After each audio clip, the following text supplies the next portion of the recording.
channel. I am so excited today because we are going to be making some Valentine's Day cake pops.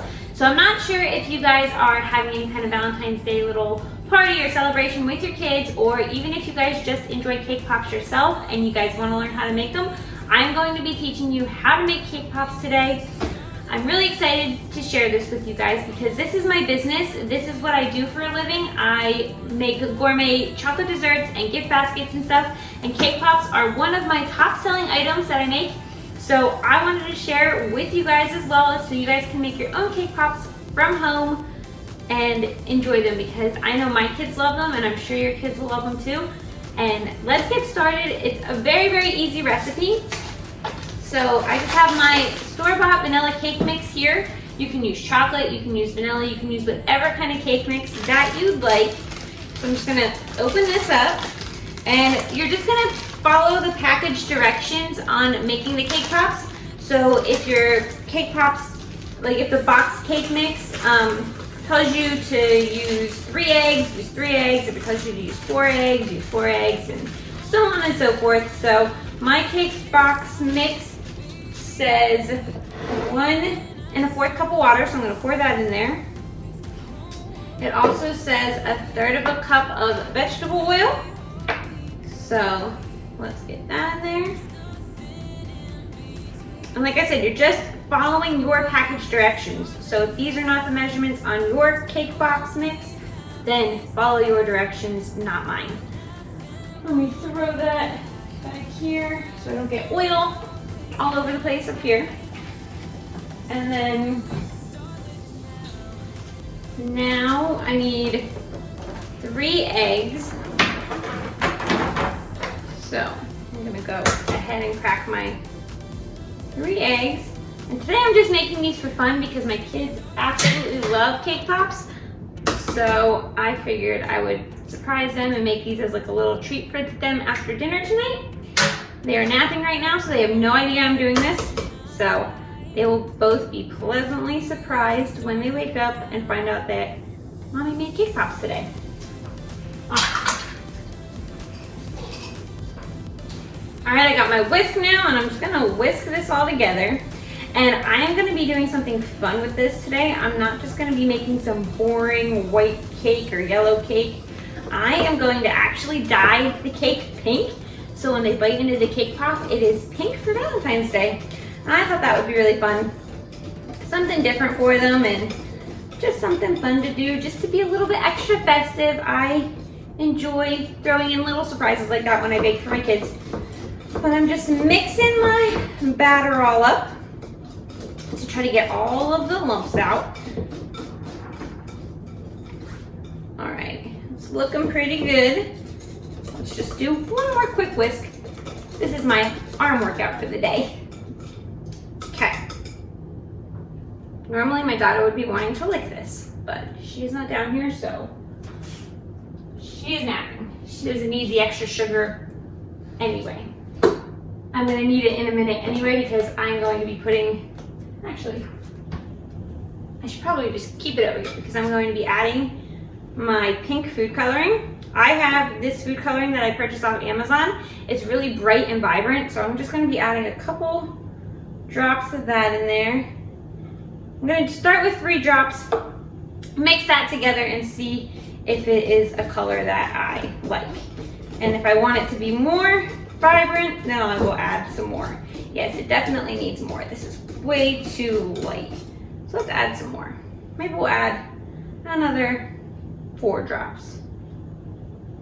Okay, now let's mix this, see what color we have now. Oh, it's getting there. It's turning, right now it's kind of like a pastel pink. I kind of want it to be a brighter pink. So let me keep mixing that in. I'm gonna add about 4 more probably. Oh, we did 5. Oh well. We'll just add a little bit of extra color in it. But I thought these would be so much fun for Valentine's Day for the kids.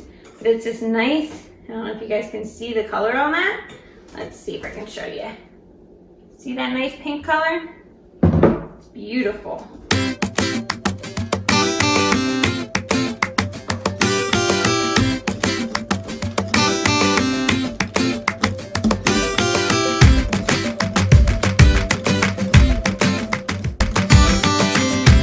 All right, so now it is a color that I like. It's a really, really pretty pink color. So now I'm actually just gonna pour it into my greased baking pan. You can use whatever baking pan that you have, whatever size that you want. Just know that it will take longer to bake. And you're just gonna bake it according to package directions, just like I said before. So, or until a toothpick comes out clean.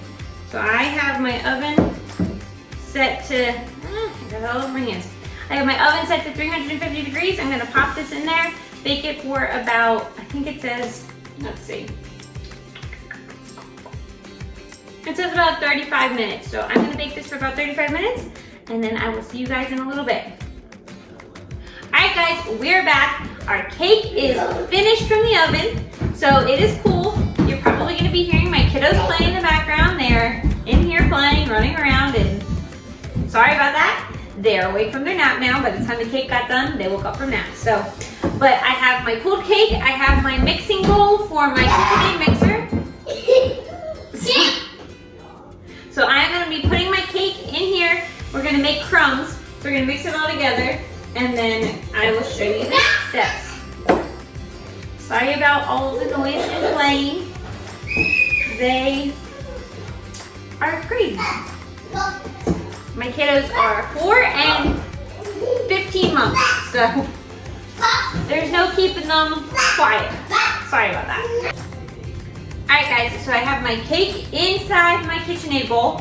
Now I'm gonna go take it over to my KitchenAid mixer and make it into crumbs. I'm gonna bring you with me though.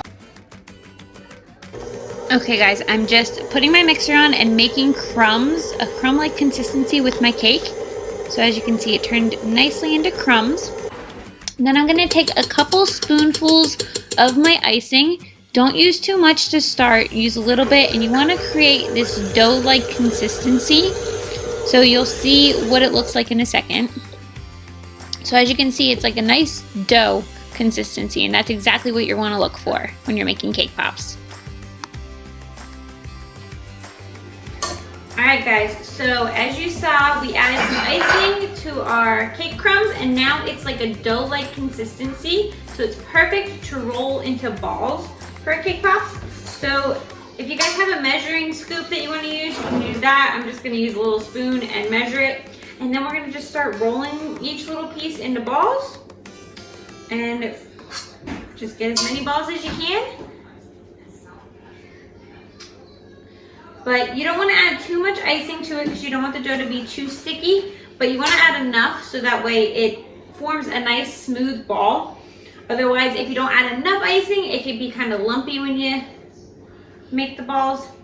But if you have a nice consistency of the dough, it won't make any lumps and it will be nice and smooth, but it will also be dense enough to hold the sticks inside when we put them in there, but not too dense and too heavy that the sticks will fall out. So just start with a little bit because you can always add more. You don't want to add too much to start with because then you can't take it away. You can always add though. So.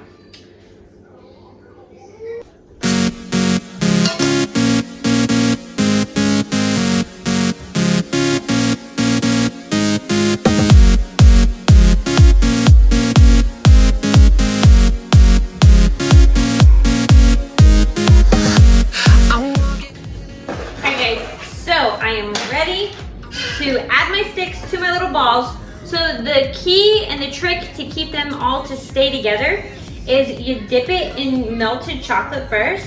You don't need too much melted chocolate on your stick, you just need a little bit, but you poke it in the melted chocolate and then you dip it or you stick it right in the ball, in the cake pop ball. So that way, when the melted chocolate hardens up, it acts kind of like a glue, so that way you guys can make the cake pops and they don't fall apart. So that's what I'm doing. I'm just dipping it in here and sticking them into my cake pops so that way they will harden up and stick together. So I actually have some milk chocolate melted that I'm using. You can use... Sorry. What are you doing, Brayden? You can use, I'm actually gonna do half and half. I'm gonna do half milk chocolate, half white chocolate.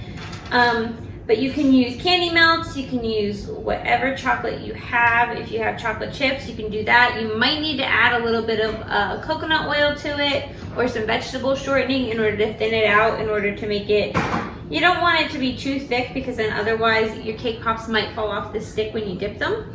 So you want the chocolate to be like a looser chocolate. I actually buy Merkin's candy melts. I use them for my business, so that's what I have on hand. But I'm gonna do half milk chocolate, half white chocolate, and I have them melted. As you can see, it's a nice consistency. It drizzles right off the spoon. But now I'm gonna take my white chocolate ones and dip those. 1, 2, 3. I've been feeling so small. Watch the clock ticking off the wall. But tonight. Alright guys, I got my whole station set up. I have my chocolates melted. I'm going to start with my white chocolate ones first. They should be hardened enough. You just got to wait a few minutes until the chocolate's hard in there, so then when you pick it up it doesn't fall off the stick. I have some sprinkles in here. I have a bowl to catch any of my excess sprinkles that fall off after I do it. But the first thing, all you got to do is you just dip it. And you want to do little circles around to get any of the excess chocolate dripped off of it. Otherwise, it will drip all over the place and make for one very, very messy cake pop or plate or wherever you're putting these things on. But you just try to get any... My little one's there, sorry. You just try to get any excess chocolate off. And you just take your sprinkles and you sprinkle them. You sprinkle them on however you want them. You can use whatever sprinkles you want. I found these little cute Valentine's Day ball sprinkles that I thought would be really cute for some cake pops. But I'm just gonna stick them everywhere, and that is all for the cake pops. That's all you gotta do. So it's very simple. If you guys enjoyed my video, please give it a thumbs up. Subscribe to my channel if you're new. Please let me know if you guys decide to try to make these cake pops. I would love to know how they turned out. And I'd love to hear if you guys have any questions for me or anything like that. But I will see you guys in my next video. And thanks for watching, guys. Bye. Hello, how'd you do? I'm not broken, I'm just split in two. Hope you're fine, ain't got time to do everything you said you would.